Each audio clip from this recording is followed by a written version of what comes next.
The CEO froze mid-step, his polished shoes sinking slightly into the old carpet as his father's voice trembled behind him. "Son, that waitress cared for me at the nursing home.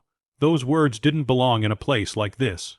Not in a five-star restaurant with crystal glasses and soft piano music. Not on the night he was celebrating another billion-dollar acquisition." Yet something in his father's tone, fragile, almost afraid, made his chest tighten. The CEO turned slowly. His father, once a towering man who had built an empire from nothing, now sat hunched in his wheelchair, fingers shaking as they clutched the table's edge. His eyes weren't on the menu. They were locked on the young waitress standing a few steps away, nervously smoothing her apron. "That girl," his father whispered. "She used to sit with me when no one else came."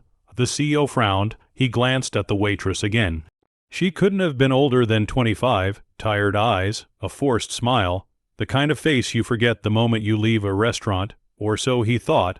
The waitress approached, voice gentle, professional.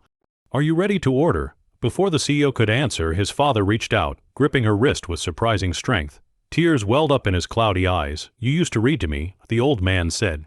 "When my legs stopped working, when my son was too busy."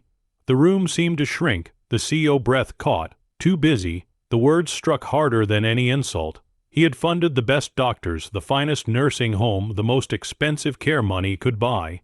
But visits, conversations, time, those had become rare. The waitress swallowed, eyes shining. "I remember you," she said softly. "You liked the history books and the lemon candies." A tear slipped down his father's cheek. The CEO stood there, helpless, watching a stranger know things about his father that he did not. They sat down together in an uneasy silence. When the waitress returned with the food, the old man hadn't stopped shaking. "Son," he said quietly, "I need to tell you something." The CEO nodded, already bracing himself. "She didn't just serve food," his father continued. "She cleaned me when I was embarrassed. She held my hand when I cried at night. When the other aides rushed through their shifts, she stayed, even off the clock." The CEO throat tightened. "I once asked her why." The old man said, "Do you know what she told me?" The waitress looked down. She said, "Because someday someone I love will be old too, and I hope a stranger is kind to them." The CEO felt something crack inside him. Then came the revelation that devastated him. His father turned his gaze upward, meeting his son's eyes. "I asked her if she had family. She said her mother passed away in a nursing home, alone, because she was working double shifts to pay her debts." The CEO stared at the waitress, stunned.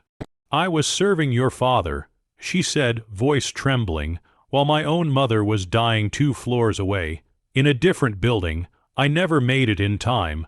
The words landed like a blow. The CEO sat down slowly, his confidence evaporating.